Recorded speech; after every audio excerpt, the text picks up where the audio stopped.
महापालिकेचा भगवा उतरवला होता, जो शिवाजी महाराजांचा भगवा तो उतरवला होता. त्याच्यामुळे जर जय बजरंगबली चांगलंच आहे, पण जय भवानी जय शिवाजी बोलून मराठी दृष्ट्यानं हरवा.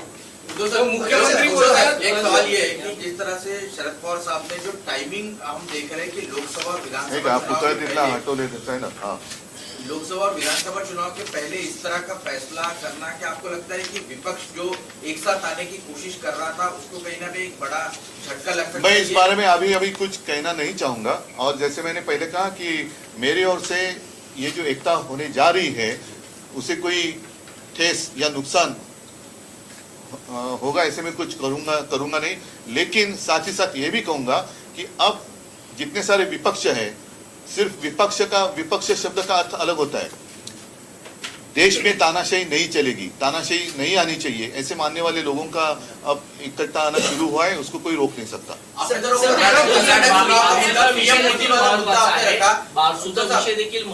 आधी हे झालं किंवा बारसू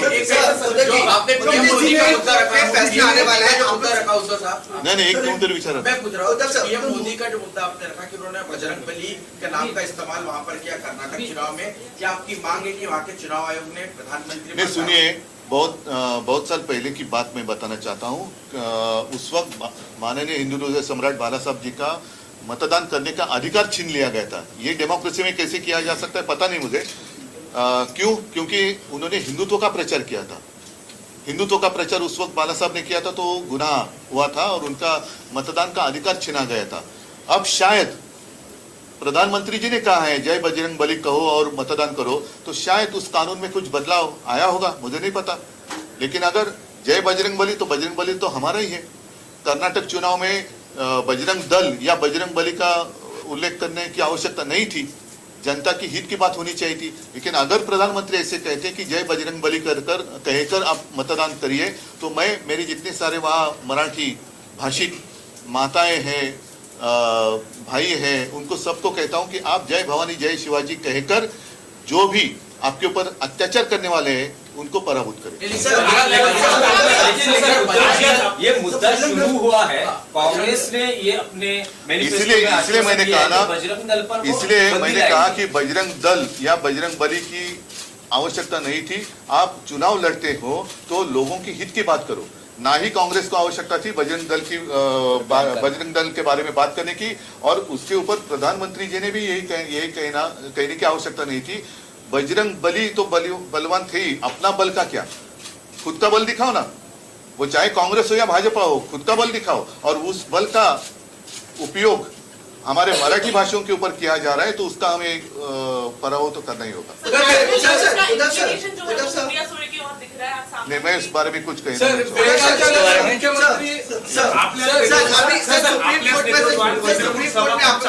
आपल्या नेतृत्वात भरघोस प्रतिसाद वज्रमूठ सभांना येत होता आणि या सगळ्या याच्यानंतर आता का सभा होणार नाहीत अशी देखील चर्चा होते. त्याचं जाहीर देखील नाही. सांगतो तुम्हाला, ही गोष्ट खरी आहे की आम्ही सभांचा कार्यक्रम मे एंड काही जून पर्यंत ठरवला होता. त्याच्यामध्ये पुढाकार माझाच होता.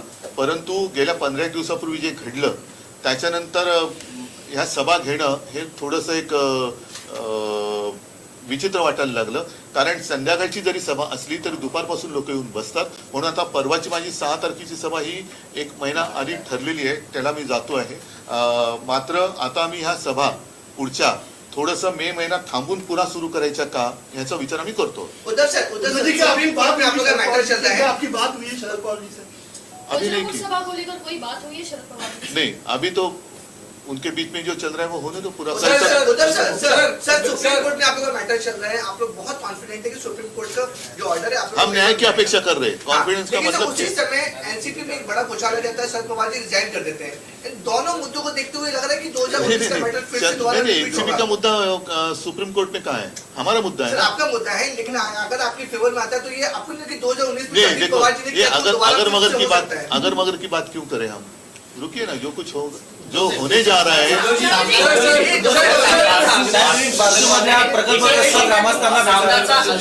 आणि काँग्रेसची भूमिका ही शरद पवारांकडे संशयाने बघते. कारण का काँग्रेसचे नेते असं म्हणतात की 2 दिवस थांबा, यांच्या गाठी भेटी झालेल्या चित्र स्पष्ट होईल. तर आपल्याला देखील असा संशय वाटतो का की सामनातून भूमिका स्पष्ट झाली? सामन्याचा अंग्रेजी वाचलाय ना. मग मला कशाला विचारता? ठीक सर, आहे. सर, बारसू ग्रामस्थांना तुम्ही भेटला 6 तारखेला हो. त्याच वेळेस बारसू समर्थकांचाही मोर्चा तुम्ही ज्या ठिकाणी सुरू कराल म्हणजे तुमचं दौरा जिथे सुरू होतं तिथूनच मोर्चा सुरू होतो. तो त्यांचा प्रश्न आहे. असं म्हटलं की हिंमत असेल तर येऊन दाखवा. मला हिंमत बिंमत मी त्यांची बघायला जात नाहीये. मी माझ्या लोकांना भेटायला जातो आहे. कारण एक गोष्ट खरी आहे की ज्या वेळेला नाणारमध्ये होणारा प्रकल्प हा रद्द केला गेला त्याच्यानंतर माझ्या ध्यानीमध्ये नव्हतं मी मुख्यमंत्री झालो आणि साधारणतः तेव्हा मी तुम्हाला बोललो होतो की दिल्लीवरनं सुद्धा अशा काही एक सूचना यायला लागली की चांगला प्रकल्प आहे, कशाला जाऊ देता.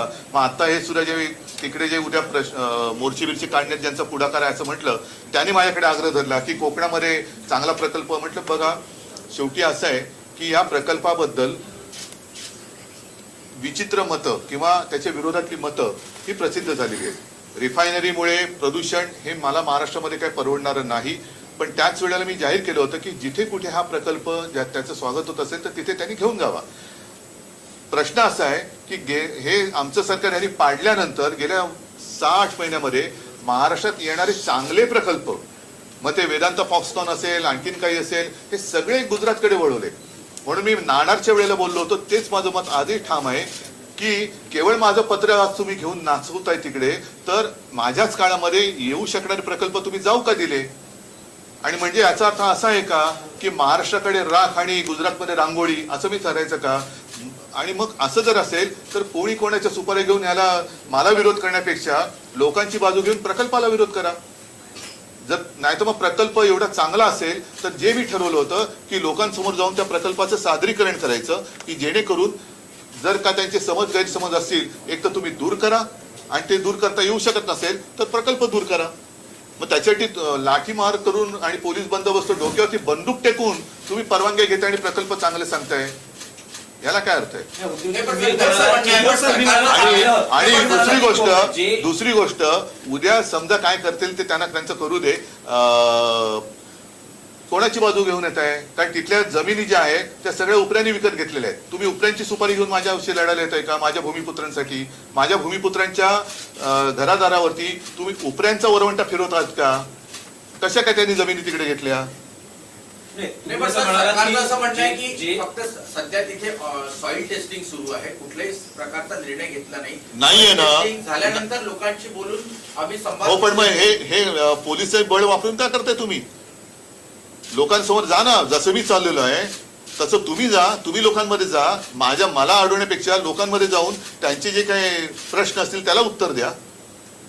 पण तुम्ही आता जसं पालघरमध्ये घरात घुसून आदिवासींना बाहेर काढलं जातं.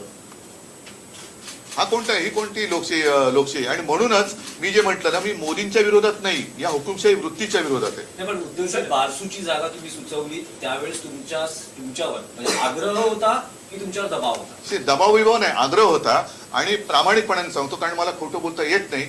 मलाही असं वाटलं की समजा जर का प्रकल्प चांगला असेल आणि तिथल्या जनतेने होकार दिला तर तो प्रकल्प तिकडे येऊ शकतो. आणि मग त्यातल्या त्यात समजा लोकवस्ती कमी असेल जंगल कमी असेल अशी जागा जर का कारण याला किनारपट्टीच राहते अशी जागा जर का असेल आणि तिकडे सगळ्यांचं चांगलं होत असेल तर मी मध्ये काय यावं.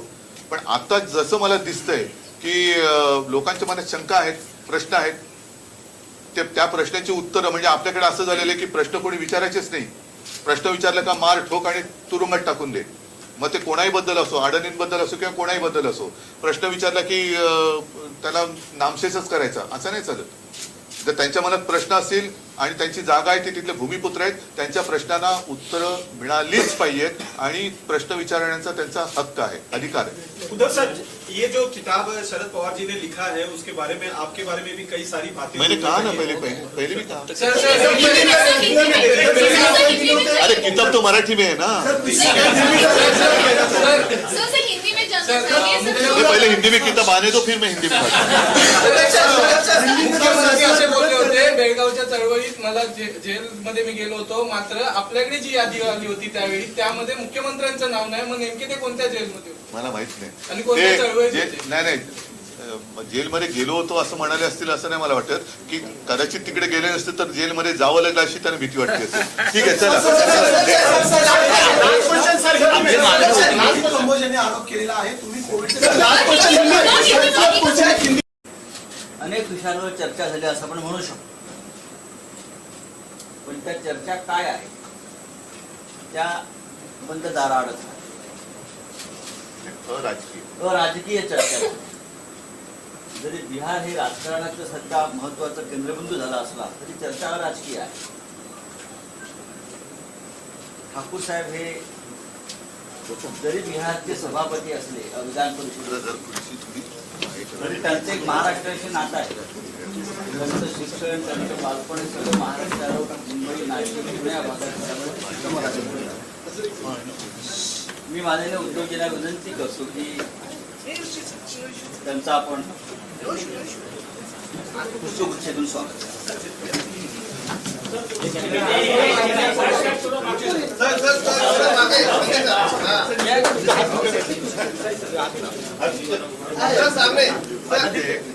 मी त्या बाजूला आहे. हा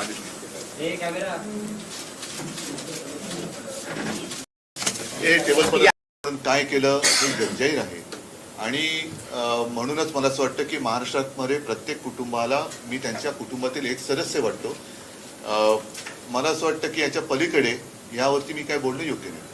शिवसेनेच्या दृष्टीनं मुंबई हा अत्यंत महत्वाचा विषय आहे. परवाच्या सभेत पण आपण मुंबईचं खच्चीकरण कशा पद्धतीनं केलं जातं त्याचं उदाहरणासहित मांडणी केली होती आणि त्यांच्याच पुस्तकामध्ये मुंबई काही वेगळी करायचा काही केंद्र सरकारचा किंवा कुठलाही डाव नाही अशा पद्धतीने मी तूर्त एवढंच बोलेन की माझ्या मतावरती मी ठाम आहे. माझी मतं मी ठामपणे मांडलेली आहे, मी मांडणार आहे. तूर्त कोणत्याही परिस्थितीमध्ये महाविकास आघाडीला माझ्याकडून तडा जाणार नाही याची मी काळजी घेईन. याला जोडूनच आहे सावरकरांचा जेव्हा विषय निघाला होता तेव्हा नाही, आता तो विषय झाला. घटक पक्षांच्या भूमिकेला बोला. छेद देणारं नसावं. उद्धवजी, लोकसभा निवडणुका आता दृष्टिक्षेपात आहेत. असं असताना मोदींचा पराभव करण्यासाठी विरोधी पक्ष मोदींचा एक- नाही, म्हणजे मी व्यक्तीचा पराभव कधीच करायला मागत नाही, मी वृत्तीचा पराभव करायला मागतो. ठीक आहे. आणि म्हणूनच हुकुमशाही वृत्तीचा पराभव करण्यासाठी सर्व देशातील सर्व पक्षांनीच नव्हे तर जनतेने एकत्र आलं पाहिजे अशी माझी एक धारणा. विरोधी पक्षांना एकत्र आणण्याची ताकद शरद पवारांमध्ये आहे असं अनेकदा म्हटलं जात आहे.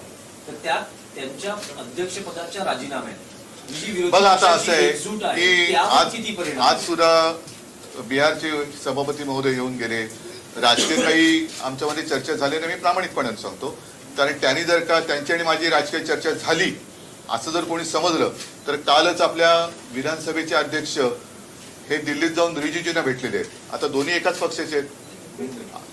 मुंबईत भेटले मला वाटतं, सॉरी म्हणजे माझं हे नाही, मुंबईमध्ये भेटले आणि बंद दाराआड भेटले. मग आता हे तिकडे गेले असते तरी आणि ते इकडे आले असते तरी जो आता सर्वोच्च न्यायालयाचा निकाल अपेक्षित आहे त्या पार्श्वभूमीवर भेट झाली असं मानू का मी. तर त्याच्यामुळे ह्या सगळ्या चर्चा अधिकार कक्षेमध्ये येतात की नाही येत, परंतु दोन्ही पक्षाचे एक चांगले संबंध आहेत हे तर या निमित्ताने आज सुद्धा जाहीर झालेले आहे. नितीशजी आणि माझं फोनवरती बोलणं झालेलं आहे, इतरांशी काही वेळेला बोलणं झालेलं आहे. त्याच्यामुळे ही प्रक्रिया काय थांबू शकत नाही आता.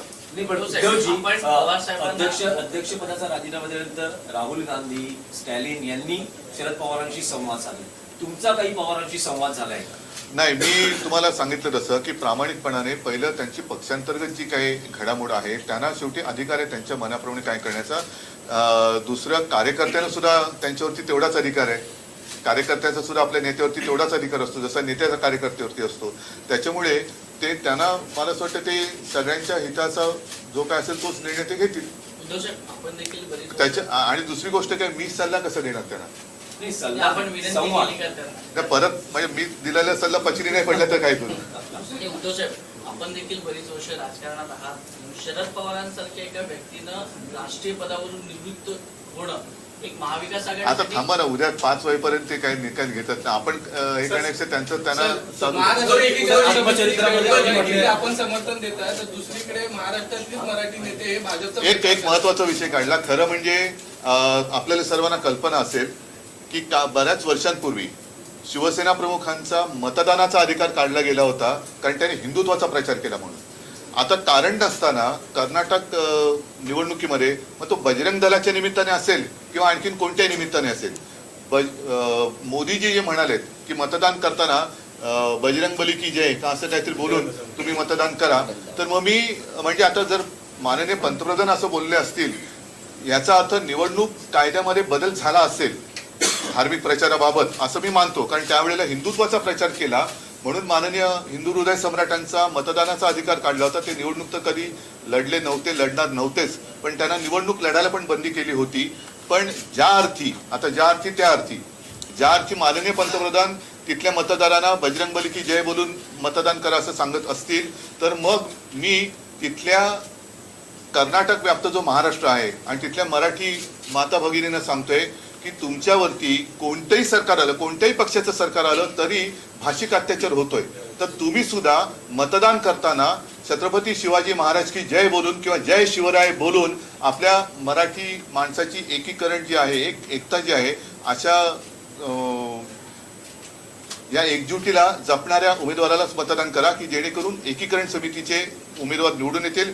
कालच संजय राऊत सुद्धा तिकडे जाऊन आलेले आहेत. तर मी आपल्या माध्यमातून माझ्या तमाम सीमा भागातील कर्नाटक व्याप्त महाराष्ट्रातील मराठी माणसांना आवाहन करतो आहे की ज्याप्रमाणे मोदीजींनी सांगितले की जय बजरंगबली बोलून मतदान करा, तर तुम्ही पाहिजे जय भवानी जय शिवाजी बोलून मतदान करा. पण मराठी माणसाची एकजूट तुटू देऊ नका. त्या एकजुटीचा जो एक जी वज्रमुठ आहे ती तिकडे दाखवून द्या.